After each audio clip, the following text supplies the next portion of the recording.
हम discrete mathematics में chapter number 3 relation and functions ये हम पढ़ने वाले हैं। इसको हिंदी में कहते हैं संबंध तथा फलन। सबसे पहले रिलेशन के बारे में, संबंध के बारे में हम आपको बताएंगे कि संबंध क्या होता है। What is relation. समुच्चय ए से समुच्चय बी में एक संबंध को व्यक्त करने के लिए हमें हमेशा एक कथन की आवश्यकता होती है जो ए के अवयवों को बी के अवयव में संबद्ध रखता है। हमने कहा है समुच्चय ए से समुच्चय बी में एक संबंध को व्यक्त करने के लिए हमें हमेशा एक कथन की आवश्यकता होती है। एक कथन की आवश्यकता होती है जो ए के अवयवों को बी के अवयवों में संबद्ध रखता है। In order to express a relation from the set A to the set B, we always need a statement which connects the element of A with the elements of B. जैसे देखो, मान लो ए set ए में 1 है, 3 है, 5 है, 7 है, इस प्रकार से 4 एलिमेंट्स है। और सेट बी में 2 है, 4 है, 6 है और 8 है, इस प्रकार से 4 एलिमेंट है। ये दो गिवन सेट है, B2 गिवन सेट, दो दिए गए समुच्चय है।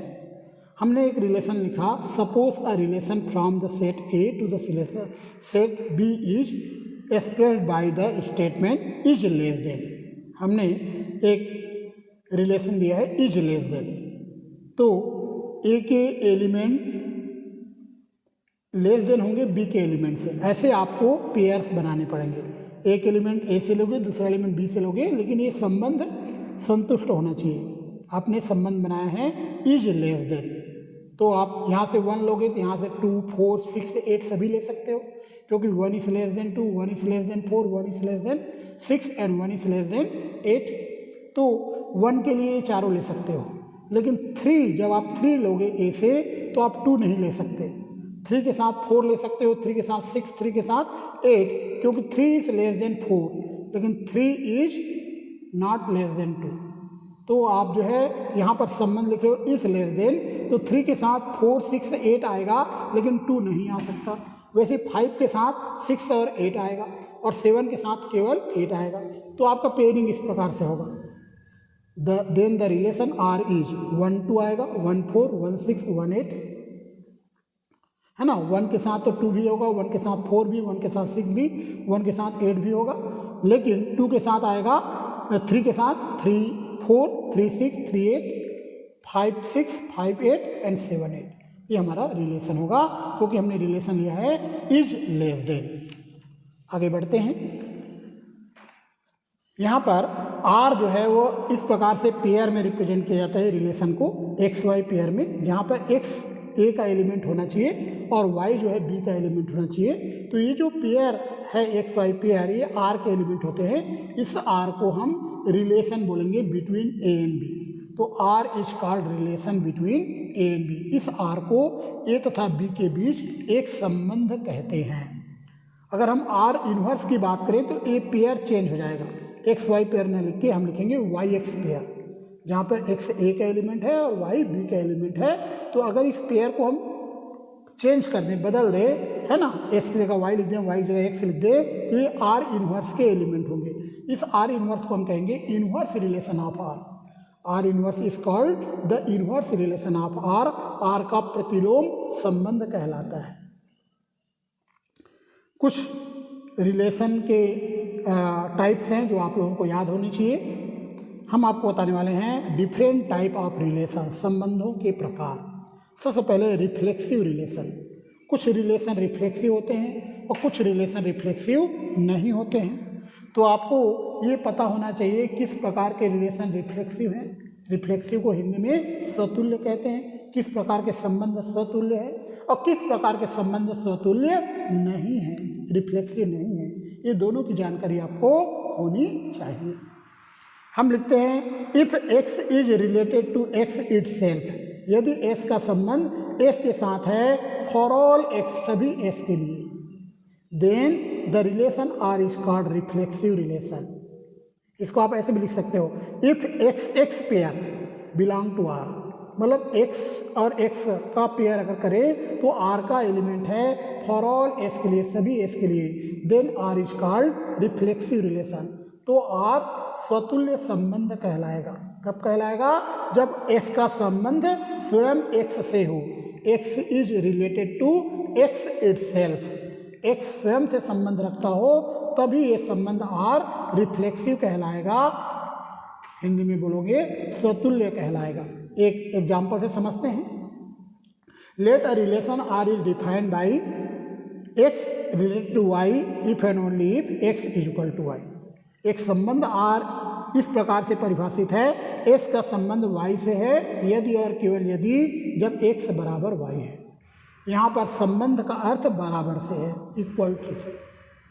ठीक है, तो यहाँ पर x is equal to y है, इसका मतलब ये है कि x is related to Y, x का संबंध y से है। अब क्या x is equal to x true है? Yes, x is equal to x true है फॉर ऑल s के लिए, सभी s के लिए। कोई भी आप s की वैल्यू, आप कोई भी वैल्यू आप ले लीजिए, जैसे आप मान लो s की वैल्यू 4 लेते हो तो 4 इज इक्वल टू 4 आएगा, s की वैल्यू 5 लेते हो तो 5 इज इक्वल टू 5 आएगा। तो हम देख रहे हैं कि x और x में यह इक्वल टू का रिलेशन सेटिस्फाई जरूर होगा। ये सभी s के लिए लागू होगा, चाहे s के लिए हम कुछ भी ले लें। इसका मतलब यह है कि x is related to x itself, s का संबंध x से ही है। यहाँ पे संबंध हमारा इक्वल टू का है, तो आप बोल सकते हो हेंस r इज रिफ्लेक्सिव, अतः r स्वतुल्य है। चलिए हम दूसरे रिलेशन की बात करते हैं। एक होता है सिमेट्रिक रिलेशन, जिसको हम कहते हैं सममित संबंध। If x related to y implies that y related to x। यदि x का संबंध y के साथ है तो वह सूचित करता है कि y का संबंध भी s के साथ है। जो संबंध s का y के साथ है वही संबंध y का s के साथ भी होना चाहिए, तभी वह सममित संबंध कहलाएगा, सिमेट्रिक रिलेशन कहलाएगा। ठीक है, यदि ऐसी कंडीशन आता है then R is called symmetric relation. इसी को आप ऐसे भी लिख सकते हो, X Y pair belong to R implies that Y X pair belong to R. यदि एक्स वाई पेयर आर का अवयव है तो वह सूचित करता है कि वाई एक्स पेयर भी आर का ही अवयव है। यदि ऐसा कंडीशन आ जाए तो आर को हम कहेंगे सममित संबंध, सिमेट्रिक रिलेशन। एक एग्जाम्पल समझते हैं। चलिए, हमने यहाँ डिफाइन किया है x related to y means x is equal to Y. x का संबंध y से है यदि और केवल यदि x बराबर y है। यहाँ पे रिलेशन इक्वल टू का है। अब x रिलेशन y का मतलब है x is equal to Y, तो जब x y के इक्वल है तो y s के इक्वल होगा। तो x is equal to Y को आप y is equal to X लिख सकते हो, तो y is equal to X को आप लिख सकते हो y is related to x। तो आपने x रिलेटेड टू y लेके चला और आपने बता दिया y is related to x। x का संबंध y से है तो वह सूचित कर रहा है कि y का संबंध x से है। इसका मतलब है कि r इज सिमेट्रिक, r सममित है। एक और एग्जांपल लेते हैं। इस एग्जांपल में देखिए, x रिलेटेड टू y का मतलब है x डिवाइड्स y, है ना, x अपान y नहीं है, याद रखना। बहुत सारे बच्चे कंफ्यूज होते हैं, आप लोग नहीं रहोगे। x divides y, x y को विभाजित करता है, ऐसा हम बोल रहे हैं। ठीक है, शॉर्टकट ऐसे लिखते हैं x divides y, x y को विभाजित करता है, मतलब y is divisible by x। इसका मतलब हुआ कि y x द्वारा विभाज्य है। ठीक है, इसको हम कैसे पढ़ते हैं, y x द्वारा विभाज्य है, y is divisible by x। अब देखते हैं सिमेट्रिक है कि नहीं ये रिलेशन, है ना।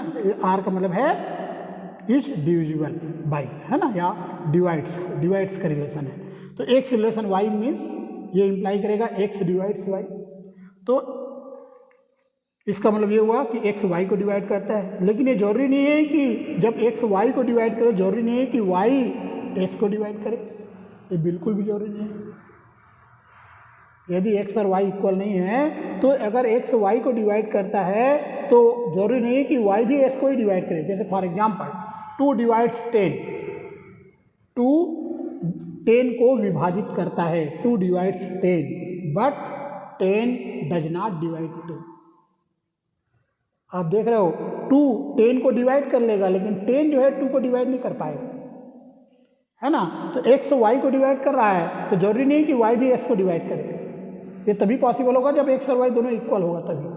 अदरवाइज अगर x और y इक्वल नहीं है, तो अगर x y को डिवाइड करता है तो ये जरूरी नहीं है कि y s को भी डिवाइड करे, तो ये इम्प्लाई नहीं करेगा, मतलब y रिलेशन x नहीं होगा, डज नॉट इम्प्लाई, इसका साइन दिया है।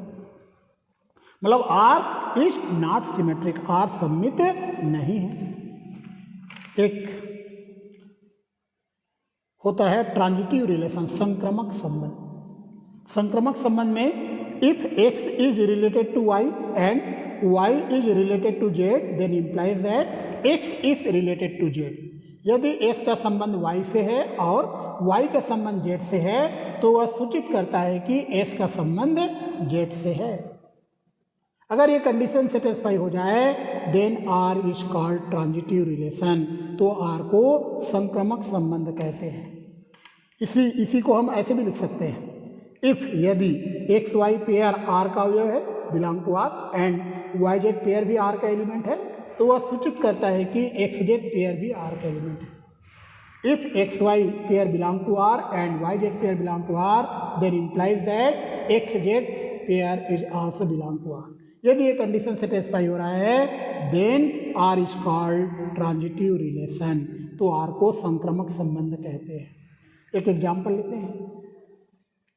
हमने मान लिया x रिलेटेड टू y का मतलब है x is equal to y, मतलब रिलेशन यहाँ पर इज इक्वल टू है, इक्वल टू का रिलेशन है।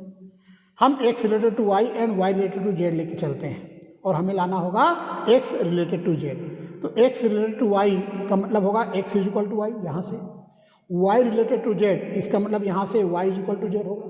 जब x is equal to y है और y is equal to z है, तो x is equal to z आ जाएगा, मतलब x is related to z आ जाएगा।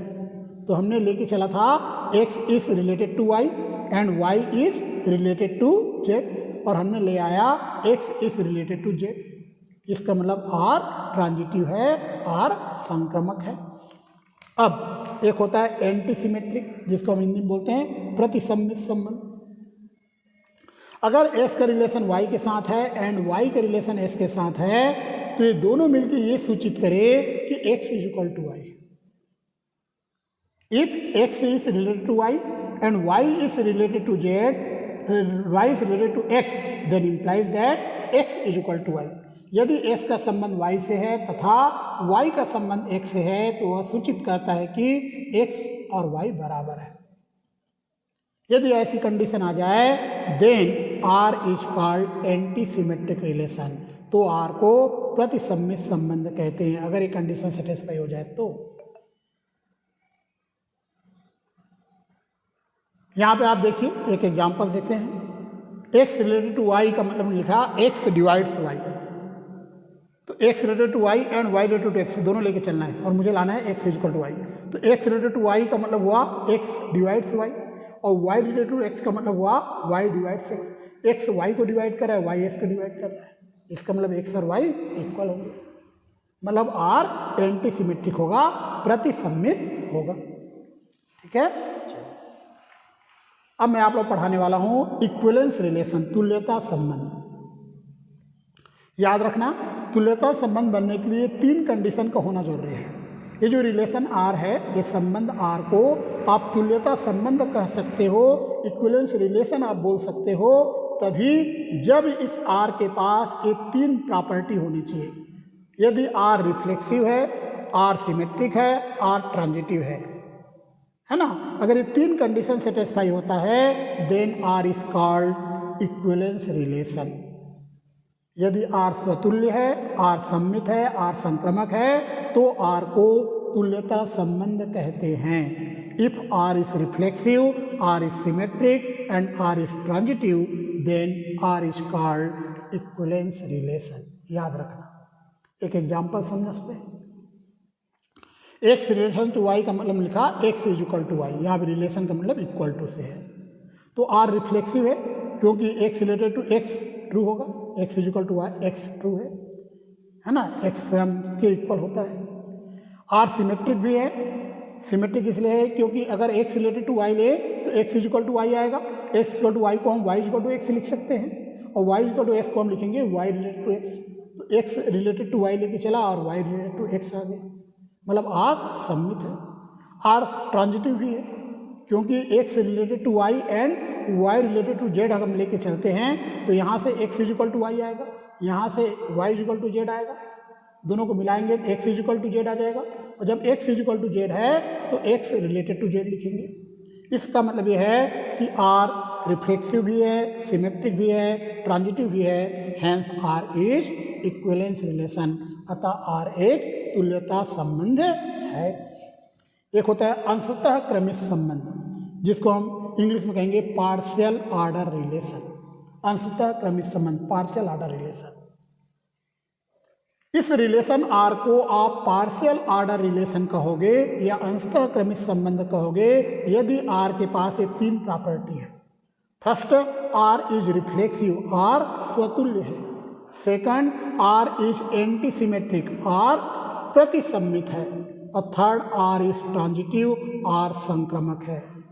यदि आर रिफ्लेक्सिव है, एंटी सिमेट्रिक है और ट्रांजिटिव है, स्वतुल्य है, प्रतिसम्मित है और संक्रमक है, तभी आर को आप अंशतः क्रमिक संबंध कहोगे, पार्शियल ऑर्डर रिलेशन आप कहोगे। ठीक है, चलिए हमने एक एग्जांपल से आपको समझाते हैं। X related to Y if and only x divides y. यहाँ पे रिलेशन का मतलब है डिवाइड से, एक्स वाई को डिवाइड करता है, विभाजित करता है। आर रिफ्लेक्सिव है क्योंकि कोई भी एक्स है स्वयं एस को डिवाइड कर सकता है, एक्स डिवाइड्स एक्स ट्रू है फॉर ऑल एक्स के लिए, मतलब x related to x true है। एक्स एंटी सिमेट्रिक है क्योंकि अगर हम एक्स डिवाइड्स वाई ले और वाई डिवाइड्स एक्स ले, है ना, एक्स रिलेशन टू वाई और वाई रिलेशन टू एक्स ले तो इसका मतलब हुआ एक्स डिवाइड्स वाई, इसका मतलब हुआ y divides x, x y को डिवाइड करता है, वाई एस को डिवाइड करता है, तो x is equal to y आ जाएगा क्योंकि एक्स वाई को विभाजित कर रहा है और वाई एस को विभाजित कर रहा है तो एक्स बराबर वाई होगा, एंटी सिमेट्रिक है। तीसरा, आर इज ट्रांजिटिव, ट्रांजिटिव को भी हम प्रूव कर देते हैं। X related to y and y related to z लेके चलेंगे, इसका मतलब हुआ एक्स डिवाइड्स वाई, इसका मतलब हुआ y divides z. X y को डिवाइड करता है, विभाजित करता है, वाई जेड को विभाजित करता है तो एक्स जेड को विभाजित करने लगेगा।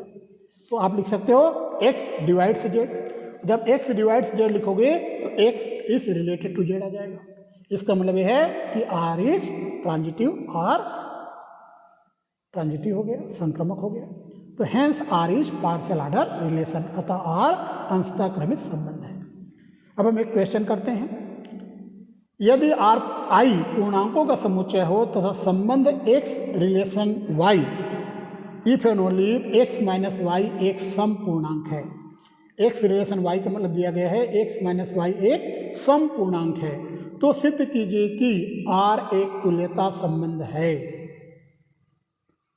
जहां पर एक्स और वाई आई के एलिमेंट है, आई जो है पूर्णांकों का समुच्चय है।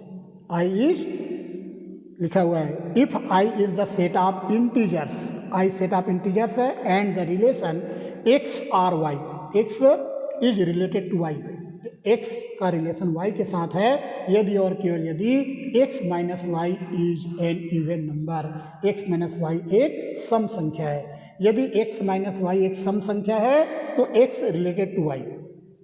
ठीक है, अगर एक्स माइनस वाई एक सम संख्या नहीं है, x minus y is not an even number, तो एक्स रिलेशन वाई नहीं आएगा। एक्स रिलेशन वाई तभी आएगा जब x minus y is an even number, even integer. ये दिया हुआ है क्वेश्चन, हमें प्रूव करना है। Then prove that R is an equivalence relation, तो सिद्ध कीजिए कि आर एक तुल्यता संबंध है, ये हमें प्रूव करना है।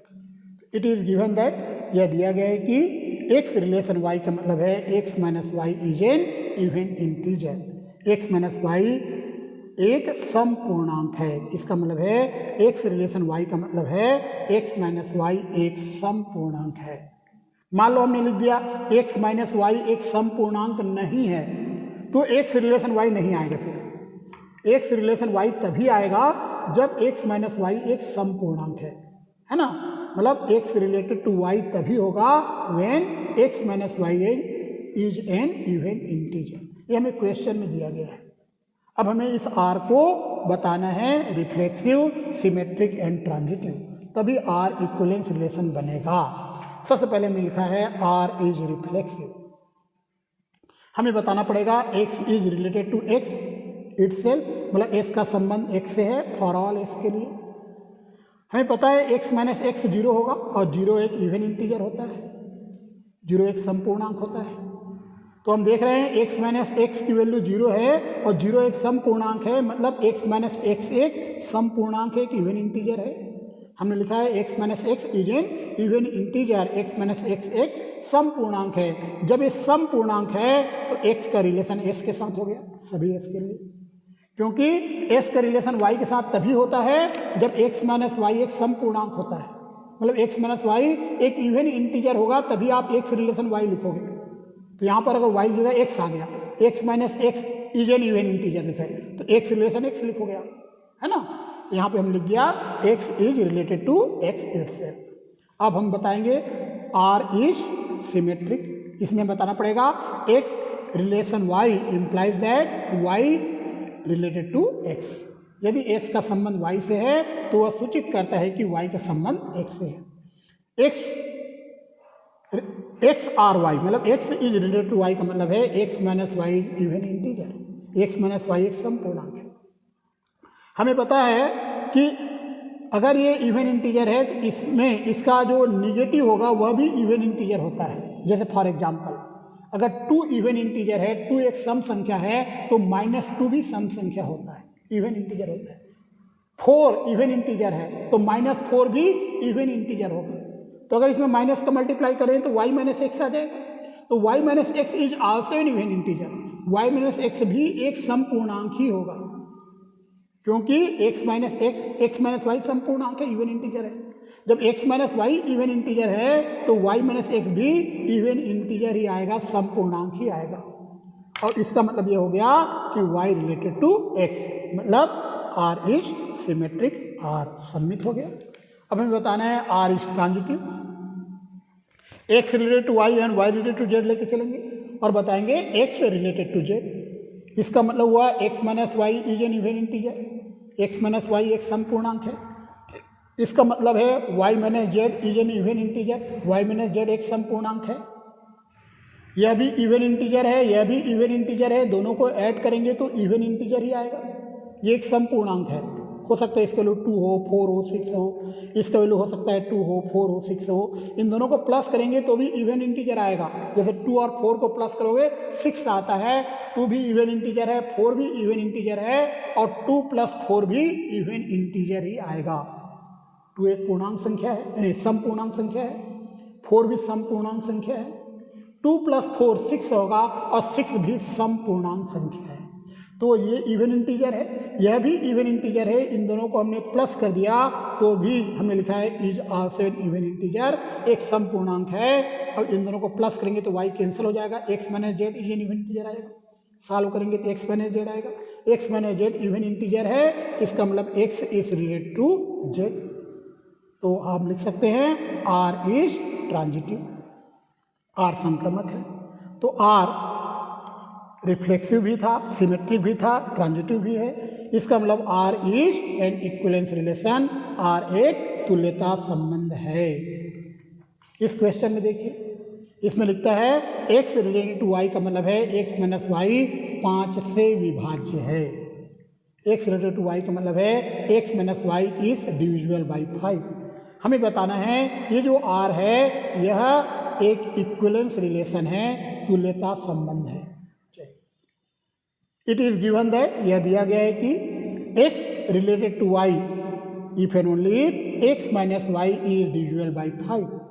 x का संबंध y से है यदि और केवल यदि x माइनस वाई 5 से विभाज्य है। इसका अर्थ, इस रिलेशन का अर्थ यह है कि x माइनस वाई 5 से विभाज्य होना चाहिए।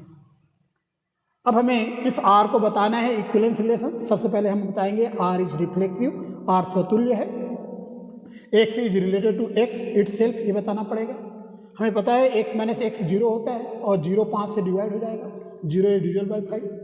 मतलब x minus x is divisible by 5, x minus x 5 से विभाज्य हो गया, क्योंकि x माइनस एक्स की वैल्यू 0 होता है और 0 5 से डिवाइड है, 0 तो सभी से डिवाइड हो जाएगा। तो x माइनस एक्स 5 से डिवाइड हो रहा है, इसका मतलब x is related to x itself, x स्वयं x से रिलेशन रख रहा है, क्योंकि x minus x divisible by 5 आ गया। तो r इज रिफ्लेक्सिव, r सतुल्य है। अब हम आते हैं r is symmetric. r symmetric तभी होगा जब x related to y implies that y related to x आए। मतलब यदि x का संबंध y से है तो ये सूचित करे कि y का संबंध x से है, तो x रिलेटेड टू y लेके चलेंगे। इसका मतलब है x minus y divisible by 5। जब x माइनस वाई 5 से डिवाइड होता है तो y माइनस एक्स भी 5 से डिवाइड हो जाएगा। अब देख लीजिए, मान लो x माइनस वाई की वैल्यू 10 है, तो 10 5 से डिवाइड हो जाता है, तो y माइनस एक्स की वैल्यू माइनस 10 आएगा, और माइनस 10 भी 5 से डिवाइड हो जाएगा, 5 से डिवाइड हो जाएगा, 5 से विभाज्य है। ठीक है, तो अगर x minus y is divisible by 5 then implies that y minus x is also divisible by 5। मतलब y रिलेशन टू x आ गया, मतलब r सिमेट्रिक हो गया, r सबमिट हो गया। अब हम बताएंगे r इज ट्रांजिटिव, r संक्रमक है। संक्रमक बताने के लिए x relation to y and y relation to z लेके चलेंगे और लाएंगे x रिलेशन टू z। तो x रिलेशन टू y का मतलब हुआ x minus y is divisible by 5। इसका मतलब ये है x minus y is divisible by 5, x minus y 5 से विभाज्य है। इसका मतलब हुआ y minus z is divisible by 5, y minus Z 5 से विभाज्य है। अब देखो, ये भी 5 से डिवाइड होगा, ये भी 5 से डिवाइड होगा, अगर इन दोनों को प्लस करें तो भी 5 से डिवाइड होगा। जैसे मैं आपको एग्जांपल देता हूँ, सपोज इसका वैल्यू 10 है, इसका वैल्यू 15 है, तो 10 जो है 5 से डिवाइड हो जाएगा, ये 15 है, ये भी 5 से डिवाइड होगा। अब 10 और 15 को प्लस करेंगे तो 25 आएगा, और 25 भी 5 से डिवाइड हो जाएगा। ठीक है, चूंकि ये 5 से डिवाइड हो रहा है, आपने इसके बारे में लिखा है, इसके बारे में लिखा है इज डिविजिबल बाई 5, इनके बारे में लिखा है इज डिविजिबल बाई 5, तो इन दोनों का जो सम है, इन दोनों का योगफल जो है वह भी 5 से डिवाइड होगा। y बाई कैंसिल हो जाएगा, x minus z is divisible by 5, मतलब x रिलेटेड टू z आ गया। तो आप बोलोगे r इज ट्रांजिटिव, मतलब r संक्रमक हो गया। Clearly r is an equivalence relation, स्पष्ट है कि r